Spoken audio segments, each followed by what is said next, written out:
Good morning, class 5th students. Open your computer books. Chapter number 3. Page number 25 is going on. Organizing files and windows. Files and folders. When you install any program, it creates its own folder on your hard disk where it keeps most of its files. Means that when you install any program, it automatically creates its own folder in your hard disk in the computer system, and where it keeps most of your files. This helps your computer system to find the right files to use when running a program. When we are running any program, it will help to find the correct file. Keeping files organized in folders can also help you when you are working with your PC. Means when you are working with your computer, if your files are organized in folders, it is easy for you to the work.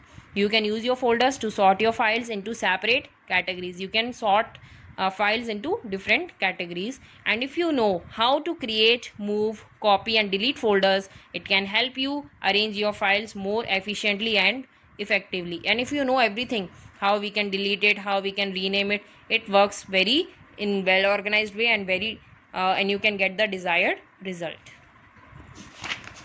Now here is a list of some of the most common folders in which you can store your files and folders. Means some list are there in the common folders in which we can store our files and folders. Like first is documents. Document means the folder is mainly used to store word processing files, spreadsheets, presentations and other business oriented files. In the documents we can store these types of files. Okay.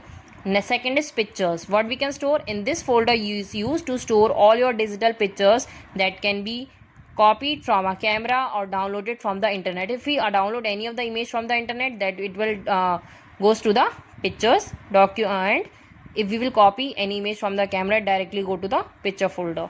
Next is music. This folder is used to store music files such as songs copied from an audio CD or downloaded from the internet. Even if we want to store the music, then it will goes to the music.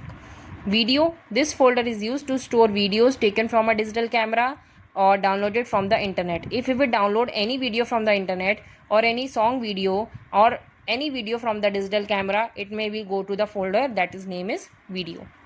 Next is downloads. This folder is used to store the files that are downloaded from the internet. The files that we get downloaded from the internet, that will goes to the folder that name is downloads. Now opening files and folders. How we will opening the files and folders? To open a file or folders, follow these steps. We have to follow some steps. Step 1 is click on the start button. First we have to just click the start button here. The start menu will appear. Then open Windows Explorer. We have to open the Windows Explorer. Step 3 is double click on the folder icon you want to view. Means the folder icon, there's so many folder icon will appear. Click on that. Windows 7 will display the content of the folder including the subfolders. So many files and folders will be opening here. Just click whatever you want. Step 4 is double click on the subfolder icon if the files you want to open are stored in the subfolder.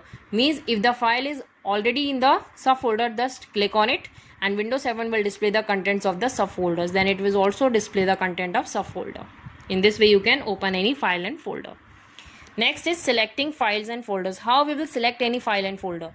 While working with files and folders, the very first step is to select the particular file or folder you want to work with. Means particularly from which file or from which folder you want to work. The selected file and folders appears highlighted on your screen. The particular file and folder that may be highlighted on your screen. Selecting one file. If we want to select only one file, then step 1 is open the folder containing the file. Open the folder that contains the file. Step 2, click on the file icon you want to select. Which type of file icon you want to select, the files become highlighted. Okay. See this in this way. Highlighted file. This is the folder. Highlighted file. Then information about the file appears in the detail pane, including the file type, size, date, time the file was last changed. So many information we will get from the file that appears in detail pane. If we will open the detail pane, it includes file type, which type of file, the size of file, date and the time, and also the file that was last changed. Now, how we will select the multiple files, means more than one file. Step 1 is open the folder containing the files. Open any of the folder in which your folder is contained. Step 2 is click on the first file you want to select. Any of the first file you want to select. Step 3, press and hold down control key as you click on each file you want to select. If you will want to open multiple files, then press and hold down with the control key and click on each file you want to select. Click one by one on each file you want to select. The selected file will get the highlighted, which type of files you want to select multiply. Now if we want to selecting all files, now step 1 is open the folder containing files, like this folder contain files. Step 2 is click on organize. From here we can select on organize. Step 3 is select all. In this we can select all, and Windows 7 will help to select all the files in the folders. Now remaining chapter we will study later on.